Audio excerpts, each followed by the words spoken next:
Hallelujah, सबको जय मसीह की। दोस्तों, आज मैं यूहन्ना का प्रकाशित वाक्य शुरू कर रहा हूँ, जिसमें मैं यूहन्ना के जितने भी प्रकाशित वाक्य में जितने भी अध्याय दिए हुए हैं उन सब को मैं पढ़ूँगा और रिकॉर्ड करूँगा। ये मैं सिर्फ उनके लिए कर रहा हूँ जो लोग पढ़ना नहीं जानते हैं, जिनको बाइबल पढ़ना नहीं आता है, कभी पढ़ा नहीं है, तो उनके लिए ये एक ईजी होगा बाइबल के वचनों को समझना, कि वो ध्यान से इसको सुने और उन वचनों को ग्रहण करें और अमल करें उन पर। तो ये उन्हीं के लिए मैं रिकॉर्ड करना चाहता हूँ बाय द गॉड ग्रेस।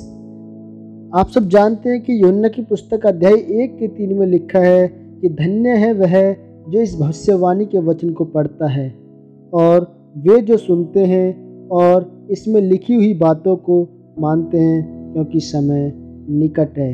मेरे प्रियो, बाइबल में लिखा है, इसमें ये बताया गया है कि जो कोई इस यूहन्ना प्रकाशित वाक्य को पढ़ता है और सुनता है वो धन्य है, वो ब्लेस है। जो इन वचनों पर चलता है, जो इसमें जो भी लिखी गई है उनको सुनता या फिर पढ़ता है, तो वो धन्य है। तो इसीलिए इसी बात को देखते हुए मैं इस यूहन्ना प्रकाशित वाक्य को रिकॉर्ड कर रहा हूँ। तो चलिए दोस्तों, आज का ये अध्याय हम शुरू करते हैं। God bless you. सबको जय मसीह की।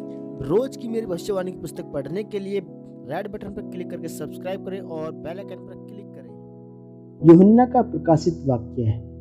भूमिका। यूहन्ना का प्रकाशित वाक्य ऐसे समय में लिखा गया था जब मसीहों को उनके विश्वास के कारण सताया जा रहा था।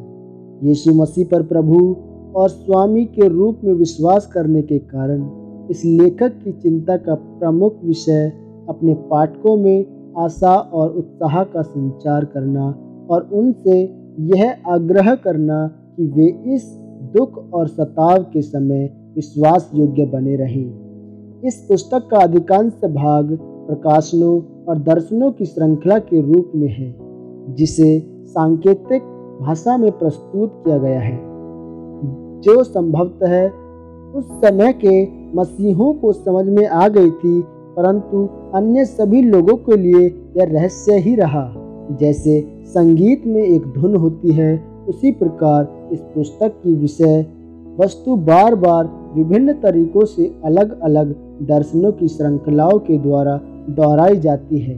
यद्यपि इस पुस्तक की विस्तृत व्याख्या के संबंध में मतभेद हैं, फिर भी प्रमुख विषय स्पष्ट हैं। परमेश्वर प्रभु यीशु मसीह के द्वारा अपने सारे शत्रुओं को, जिनमें शैतान भी सम्मिलित है, सदा के लिए पूर्ण रूप से पराजित करेगा। और जब यह विजय पूर्ण हो जाएगी तो वह अपने विश्वास योग्य लोगों को नया आकाश और नई पृथ्वी की आशीषों से परिपूर्ण करेगा। आमीन। अध्याय 1। यीशु मसीह का प्रकाशित वाक्य, जो उसे परमेश्वर ने इसलिए दिया कि अपने दासों को वे बातें जिनका शीघ्र होना अवश्य है दिखाएं। और उसने अपने स्वर्गदूत को भेजकर उसके द्वारा अपने दास यूहन्ना को बताया, जिसने परमेश्वर के वचन और यीशु मसीह की गवाही, अर्थात जो कुछ उसने देखा था उसकी गवाही दी। धन्य है वह जो इस भविष्यवाणी के वचन को पढ़ता है और वे जो सुनते हैं और इसमें लिखी हुई बातों को मानते हैं, क्योंकि समय निकट है। सातों कलीसियाओं का अभिवादन। यूहन्ना की ओर से आसिया की 7 कलीसियाओं के नाम, उसकी ओर से जो है और जो था और जो आने वाला है, और उन 7 आत्माओं की ओर से जो उसके सिंहासन के सामने हैं, और यीशु मसीह की ओर से जो विश्वास योग्य, साक्षी और मरे हुओं में से जी उठने वालों में पहिल उठा और पृथ्वी के राजाओं का हाकिम है। तुम्हें अनुग्रह और शांति मिलती रहे।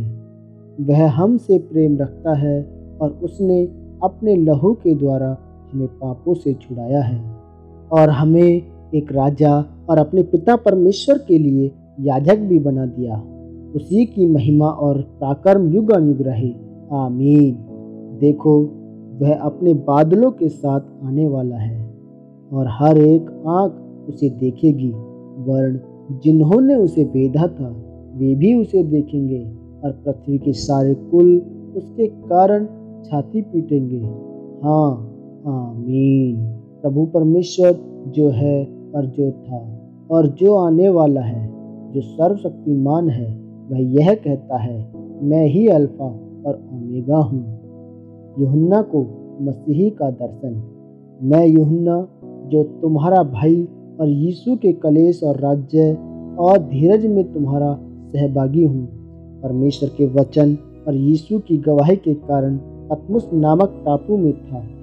मैं प्रभु के दिन आत्मा में आ गया और अपने पीछे तुरही का सा बड़ा शब्द यह कहते सुना, जो कुछ तू देखता है उसे पुस्तक में लिखकर सातों कलीसियाओं के पास भेज दे, अर्थात इफिसुस और स्मुरना और पिरगमुन और थुआतीरा और सरदेस और फिलदिल्फिया और लौदीकिया को।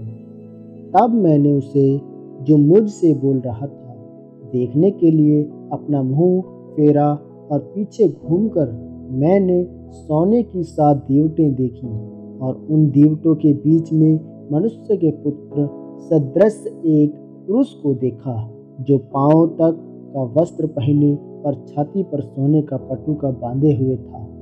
उसके सिर और बाल श्वेत ऊन वर्ण पाले के समान उज्ज्वल थे और उसकी आंखें आग की ज्वाला के समान थीं।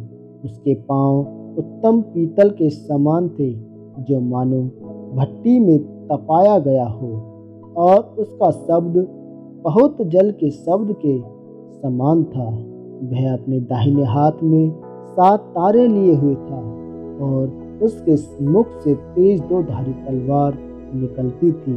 उसका मुंह ऐसा प्रज्वलित था जैसा सूर्य कड़ी धूप के समय चमकता है। जब मैंने उसे देखा तो उसके पैरों पर मुर्दा सा गिर पड़ा। उसने मुझ पर अपना दाहिना हाथ रखकर कहा, मत डर, मैं प्रथम और अंतिम और जीवित हूँ। मैं मर गया था और अब देख मैं युगानुयुग जीवता हूँ और मृत्यु और अधोलोक की कुंजियाँ मेरे ही पास हैं। इसलिए जो बातें तूने देखी हैं और जो बातें हो रही हैं और जो बातें इसके बाद होने वाली हैं, उन सब को लिख ले, अर्थात उन 7 तारों का भेद जिन्हें तूने मेरे दाहिने हाथ में देखा था, और उन 7 सोने की दीवटों का भेद।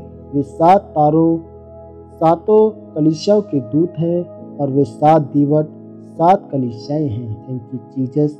मेरा विश्वास है कि आप लोगों ने यह वचन सुना होगा और जिन्होंने सुना है उनके लिए बहुत बहुत धन्यवाद। प्रभु आपको आशीषित करे, इस वचन पर मनन करें। आज के लिए इतना ही, कल अगला वचन मैं आपको दूंगा। प्रभु यीशु मसीह के नाम में आप सब आशीषित हैं। आमीन।